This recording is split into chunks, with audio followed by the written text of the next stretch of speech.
முதல்ல பேசுறதுக்கு யாருக்கு வாய்ப்பு கிடைச்சிருக்குதுன்னா ஜேபி ரெஸ்டாரண்ட் டீமுக்கு தான். வாங்க, உங்க டீம் சார்பா உங்களோட எக்ஸ்பீரியன்ஸ யார் இங்க வந்து ஷேர் பண்ண போறீங்க? ஏய் கார்த்திக், நீ போய் பேசுறியா? ஏன் நான் ஏதாவது உளறி கொட்டி இங்க இருக்கவங்கள கை கொட்டி சிரிக்கிறதுக்கு அதெல்லாம் முடியாது. தேன்மொழி, நீதான் குழாய திறந்து விட்ட மாதிரி பயங்கரமா பேசுவியே, நீ போய் உன் பேச்சு திறமைய காட்டலாம்ல. ஏன் நீ போய் காட்டுறது? என்னைய கொடுத்து விடலான்னு பாக்குறியா? ஹலோ, கூப்பிட்டு எவ்வளவு நேரம் ஆகுது? உங்க டீம்ல இருந்து யாராவது ஒருத்தர் சீக்கிரம் வாங்க.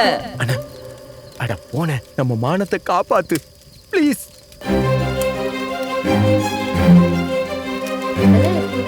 என்ன யோசிக்கிற? போன இது கொஞ்சம் புடி.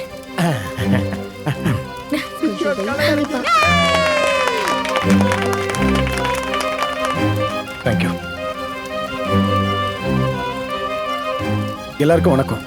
எனக்கு என்ன சொல்றது, எப்படி ஆரம்பிக்கிறதுன்னு தெரியல. இந்த போட்டிக்கு வந்த முதல் நாள் எனக்கு இது வெறும் போட்டியா மட்டும்தான் இருந்துச்சு. எப்படியாவது இதில் ஜெயிச்சிடணும், அது மட்டும்தான் எண்ணமா இருந்துச்சு. நாளைக்கு தான் ஃபைனல்ஸ். ஆனா நான் ஏற்கனவே ஜெயிச்சிட்ட மாதிரி எனக்குள்ள ஒரு ஃபீலிங் வருது.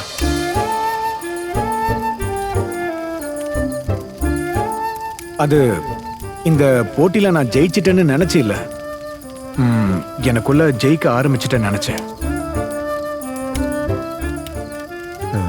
என்ன அவன் திடீர்னு தத்துவ ஞானி மாதிரி பேசுறான்? சில நேரம் நம்ம தேடுற வெற்றி கோப்பையிலையோ மெடல்லையோ இல்ல வாங்குற பரிசு பணத்திலயோ இருக்காது. அது நம்ம மனசுல இருக்கும். இங்க வந்த சில நாள்ல எனக்கு ஒரு பெரிய ரியலைசேஷன் நடந்தது.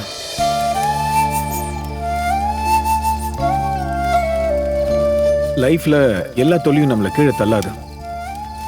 சில தோல்விகள் நம்மளை சரியான இடத்துக்கு கூட்டிட்டு போகும். சில வெற்றிகள் நமக்கு பரிசை மட்டும்தான் தரும்.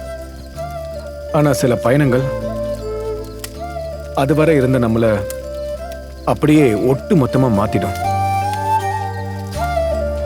இந்த போட்டி எனக்கு அப்படிப்பட்ட ஒரு பயணம் தான்.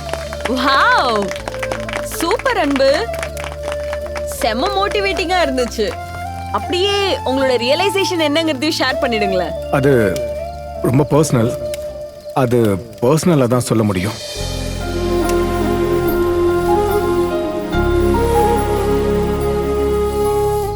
Well, okay. அப்போ மத்த டீம்ஸ்க்கு ஏதாவது சொல்லுங்க. மற்ற டீம்ஸ்க்கு அட்வைஸ் பண்ற அளவுக்கு நான் பெரிய ஆளெல்லாம் இல்ல. இதுல என்னோட எக்ஸ்பீரியன்ஸை ஜஸ்ட் ஷேர் பண்றேன், அவ்வளவுதான். இவ்வளவு நல்லா வெற்றிங்கிறது மற்றவங்களை தோக்கடிக்கிறது நினைச்சுக்கிட்டு இருந்தேன். ஆனா அது அப்படி இல்லைங்கிறத இங்க வந்து நான் புரிஞ்சுக்கிட்டேன். நம்ம போட்டியால நம்ம கையில கிடைக்கிற டிராஃபி ஒரு நாள் தூசி படிஞ்சு போயிடும். ஆனா நம்மளால ஒருத்தருக்கு ஏற்பட்ட நம்பிக்கையோ இல்ல அவங்க மேல நமக்கு ஏற்படுற நம்பிக்கையோ அது வாழ்நாள் முழுக்க அழியாது.